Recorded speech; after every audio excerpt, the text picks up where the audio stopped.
گزارش یہ ہے کہ ایک مرتبہ سورہ حمد اور 3 مرتبہ سورہ توحید کی تلاوت فرما کر نوابین اول اور المؤمنین والمؤمنات اس کا سماعت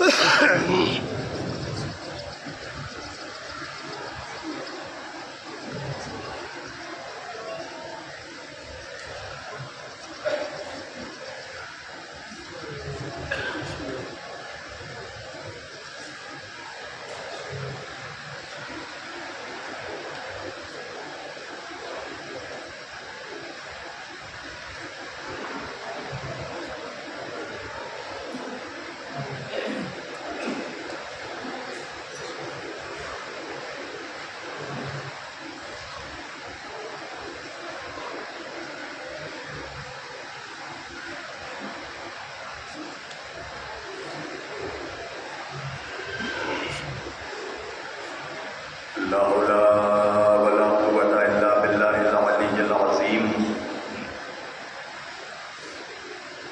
أعوذ بالله السميع العليم من الشيطان اللعين الرجيم. بسم الله الرحمن الرحيم. الحمد لله رب العالمين. الحمد لله الذي هدانا لهذا وما كنا لنهتدي لولا لقد جاءت رسل ربنا بالحق.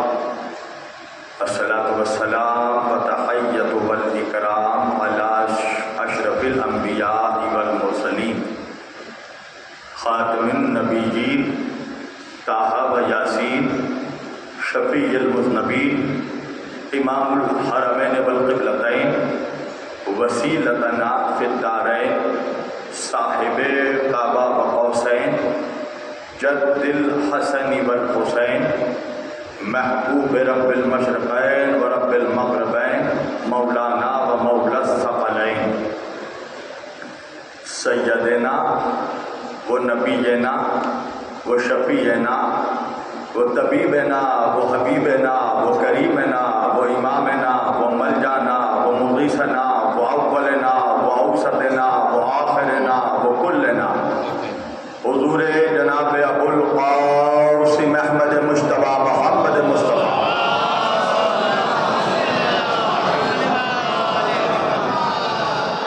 و اہل بیتہ الطیبین الطاہرین المعصومین المظلومین المنتخبین المنتجبین الغر المیامین واصحابہ المتقین المنتخبین المنتجبین ولعنۃ اللہ علی اعدائہم اجمعین من یومنا ھذا الی قیام یوم الدین. اما بعد فقط قال اللہ تعالی فی الفرقان الحمید والمحکم کتابہ الحکیم وقولہ الحق. بسم اللہ الرحمن الرحیم. یا ایھا الذین آمنوا اطیعوا اللہ واطیعوا الرسول واولی الامر منکم. صدق اللہ المولانا العلی العظیم وبلغنا رسولہ النبی الامین الکریم ونحن علی ذلک لمن الشاہدین والشاکرین والحمد للہ رب العالمین. ایک بار دیگر درود پڑھے سب مل کر محمد.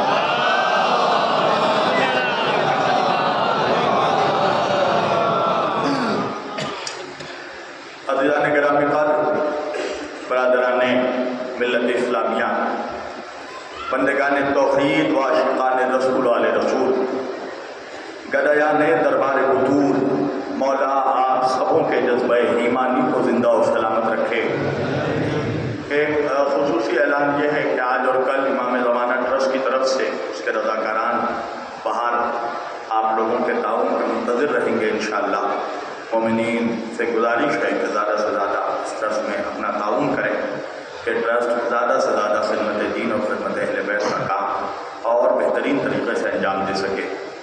عزیزان گرامی، اس سن 2023 کے عشرہ محرم کا جس کا آغاز پہلی محرم الحرام سے صدا خانہ عالیہ امام بارگاہ شہر اودھ لکھنؤ میں من جانب امام زمانہ ٹرسٹ کے منعقد ہو چکا ہے، اور آج ہم نے جس سلسلے گفتگو کا آغاز پہلی تاریخ سے کیا تھا، آج وہ اپنے 8ویں مرحلے میں داخل ہو رہی ہے، اور کل انشاءاللہ اس سلسلے کی آخری گفتگو آپ لوگوں کے سامنے گوشگزار کیا جائے گا۔ عزیزان سید الشہداء، ہم نے مسلسل اس عشرے میں صاحبان ایمان اور صاحبان اطاعت کے موضوع پر گفتگو کی۔ ماشاءاللہ آپ لوگوں نے بے پناہ ذوق سماعت کا اور مظاہرہ کیا، اور اپنی دعاؤں سے مجھ کے کچھ بیان کو نوازا، اور انشاءاللہ آج بھی میں آپ لوگوں سے یہی توقع کرتا ہوں کہ آپ اپنی بیداری سماعت کا ثبوت دیں گے، اور پوری دنیا کو یہ پیغام انشاءاللہ سوشل میڈیا کے ذریعہ اور دیگر ذرائع ابلاغ کے ذریعہ پہنچایا جائے گا کہ واقعاً مومنین لکھنؤ کی ذوق سماعت کس بلندی پر اور کس اوج کمال پر رہتی ہے۔ عزیزان گرامی، پروردگار عالم قرآن مجید میں ارشاد فرما رہا ہے، سورہ نساء کی 59ویں آیت ہے۔ اللہ کہتا ہے بسم اللہ الرحمن الرحیم، یا ایھا الذین آمنوا، اے ایمان والو، کیا کرو؟ اطیعوا اللہ، توجہ کیجیے گا، اللہ کہہ رہا ہے کہ میری اطاعت کرو، اللہ کی اطاعت کرو، وَأَطِیعُوا الرَّسُولَ، اور اس کے رسول کی اطاعت کرو، وَأُولِي الْأَمْرِ مِنکُم، اور صاحبان امر کی بھی اطاعت کرو۔ اچھا، جب اللہ نے اطیعوا اللہ کا لفظ استعمال کیا، اپنی اطاعت کا ذکر کیا، تو اللہ نے اطیعوا کا لفظ استعمال کیا۔ اللہ نے جب رسول کی اطاعت کا حکم دیا تو اطیعوا کا حکم دیا، اطیعوا الرسول، مگر جب صاحبان امر کا تذکرہ کیا تو اللہ نے الگ سے نہیں کہا وَأَطِیعُوا أُولِي الْأَمْرِ مِنکُم، بلکہ رسالت کی اطاعت کے ساتھ صاحبان امر کی اطاعت کو ملا دیا۔ توجہ کیجیے گا، یعنی کہ ایک بات تو یہ سمجھ میں آ گئی کہ صاحب امر جو ہوتا ہے وہ کوئی اور نہیں ہوتا بلکہ اپنے وقت کے رسول کا جانشین ہوتا ہے، نبی کا جانشین ہوتا ہے۔ توجہ کیجیے گا، اب فیصلہ ملت اسلامیہ کرے کہ میرے آقا کا جانشین کون ہو سکتا ہے، محمد رسول اللہ صلی اللہ علیہ وآلہ وسلم کا جانشین کون ہو سکتا ہے؟ بھئی اللہ نے ہر نبی کا، اللہ نے بہت سارے نبیوں کا، بہت سے انبیاء کا اللہ نے جانشین خود مقرر کیا، نبیوں کا جانشین بنایا۔ اللہ نے آدم کا جانشین شیش کو بنایا، توجہ کیجیے گا، اللہ نے موسیٰ کا جانشین ہارون کو بنایا، اللہ نے ابراہیم کا جانشین اسماعیل اور اسحاق کو بنایا، اللہ نے زکریا کا جانشین یحییٰ کو بنایا، اللہ نے داؤد کا جانشین سلیمان کو بنایا۔ مگر آپ جاننا چاہتے ہیں کمال کیا ہے؟ اللہ نے آدم کا جانشین شیش کو بنایا۔ وجہ یہ ہے کہ آدم ہے معصوم، تو اللہ نے معصوم نبی کا جانشین غیر معصوم کو نہیں بنایا۔ اللہ نے آدم چونکہ معصوم نبی تھے تو معصوم نبی کا جانشین معصوم نبی کو بنایا۔ توجہ کیجیے گا، آدم ہے معصوم تو معصوم کا جانشین معصوم شیش کو بنایا۔ داؤد ہے معصوم تو داؤد نبی کا جانشین سلیمان نبی کو معصوم کو بنایا۔ موسیٰ تھے جانشین معصوم تو موسیٰ کا جانشین ہارون کو بنایا، معصوم کو بنایا۔ ابراہیم ہے معصوم تو ابراہیم کا جانشین اسماعیل اور یحییٰ کو، اسماعیل اور اسحاق کو بنایا۔ زکریا تھے معصوم تو زکریا کا جانشین معصوم نبی یحییٰ کو بنایا۔ ایک بات سمجھ میں آ گئی مسلمانوں کہ لن تجد لسنت اللہ تبدیلا، اللہ کے قانون میں تبدیلی نہیں آتی، اللہ کا نظام نہیں بدلتا، اللہ کا قانون چینج نہیں ہوتا۔ تو اب اللہ کا قانون بن گیا نا کہ جب بھی معصوم کا جانشین بنے گا تو معصوم بنے گا۔ توجہ کیجیے گا، تو اللہ نے آدم سے لے کر عیسیٰ تک کے نبیوں کا جب جانشین بنایا تو معصوم کا جانشین معصوم کو بنایا۔ تو بھئی یہ آدم سے لے کر عیسیٰ تک کے نبی ہے کیا؟ یہ ہے کون؟ کہا ہمارے نبی محمد مصطفیٰ کے سپاہی ہیں۔ توجہ کیجیے گا، تو اللہ جب معصوم سپاہیوں کا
کو بانٹ دیا، اپنے الگ الگ فرقے بنا لیے، ہر نے اپنی دکان کھول دی اور اپنے دکانوں میں جنت بیچنا شروع کر دیا، کوثر بیچنا شروع کر دیا، جنت کا کاروبار شروع کر دیا۔ توجہ کیجیے گا، اچھا یہ کیسے گول مال ہو گیا؟ یہ گھوٹالے 1400 برس میں کیسے ہو گئے؟